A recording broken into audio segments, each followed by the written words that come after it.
Brilliance Audio presents Where Have All the Young Girls Gone? By Leena Lehtolainen. Translated by Owen F. Weitzman. Performed by Amy Rubinate. I had just nodded off when the machine gun fire started. The sound of a Kalashnikov jolted me awake. When I opened my eyes, I saw muzzle flashes on the east side of the road, less than a kilometer away from our armored vehicle. "Should I try to turn around?" Our driver, Jere Numinen, asked his superior officer.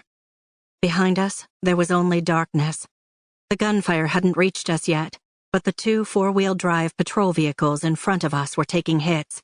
They were carrying EU police officials too. We had all been participating in the opening ceremonies for the new UPOL-funded Afghani police academy near Jalalabad. Now we were on the road back to Kabul. Major Lauri Vala didn't have time to reply before the lead vehicle exploded. It was carrying two German police instructors, Helmut Lindemann and Ulrike Müller. A young officer was acting as their driver, but all I could remember about him was that his first name was Sven. The German's vehicle was the same as ours, a light armored RG-32 Scout. Rifle fire alone couldn't have destroyed it, and the shooters were too far away for their weapons to be very effective anyway. The road was supposed to be perfectly safe, but roadside bombs must have been the cause of the explosion. The French delegation driving in front of us stopped. The British team driving behind us was already backing up. Vala pushed his helmet down more firmly on his head. I had taken off my own, because the combination of helmet and hijab had been too hot. Now I fumbled around for it, even though it wouldn't be able to give me much protection from what we were facing. In the light of the flames started by the explosion, I could see the French vehicle opening fire in the direction of the assault rifle muzzle flashes. "They only have one weapon," Vala observed. I could feel the weight of my revolver in its shoulder holster. I felt like rushing over to the Germans to see if there was anything I could do. But that would have been suicide. Auntie and my mother had been right. Only a lunatic with a death wish would go to Afghanistan.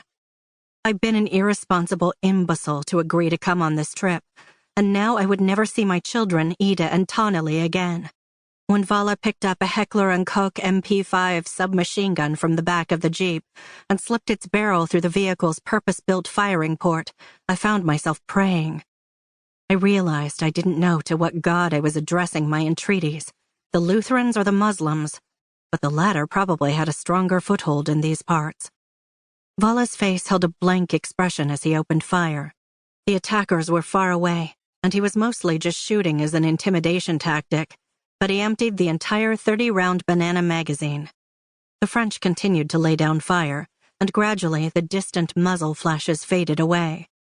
Beyond the flames of the Germans' blazing vehicle, the world was impenetrable darkness again. Vala pulled his submachine gun back into the vehicle and started looking for his satellite phone. Before he had time to punch in the code sequence, the telephone began to ring. "Moose." That was Vala's code name. He continued in English. Apparently the caller was the driver of the vehicle waiting behind us. New Scotland Yard Assistant Chief of Police Albert Shaw was the highest ranking of the officials who had participated in the opening ceremonies of the police academy. As Vala spoke, his subordinate, Numinen, reached back into the rear compartment. In addition to weaponry, backup rations, and water, the standard equipment in the vehicles included a metal detector. Vala cut the conversation short. I saw the door of the French vehicle open. Its driver also had a metal detector. "According to the Americans, this road was supposed to be clean. The French confirmed it with them too. How the hell did anyone manage to plant anything here? Don't get out," Vala ordered Numinen. "If the Parisian boys want to risk their lives, they can be my guests. I'm calling Baxter." Colonel Steve Baxter, of the U.S. International Security Assistance Force contingent, was in charge of safety for the foreign visitors participating in the police academy opening. Vala didn't hold back any of the English expletives he knew as he spoke with Baxter, and even dropped in a Finnish perkele too. Until now, everything had gone according to plan, and Vala had seemed cool as a cucumber, the type of guy to whom even a law enforcement professional could entrust her life. Now, he was furious that the plan had fallen apart. I watched the cautious movements of the young French officer with the bomb detector. He looked like a Halloween witch, dancing in slow motion around a bonfire with a modernized broomstick. Even though the Finnish soldier's ethic was to never leave a fallen comrade, we had been given strict instructions not to risk our own lives to save our companions.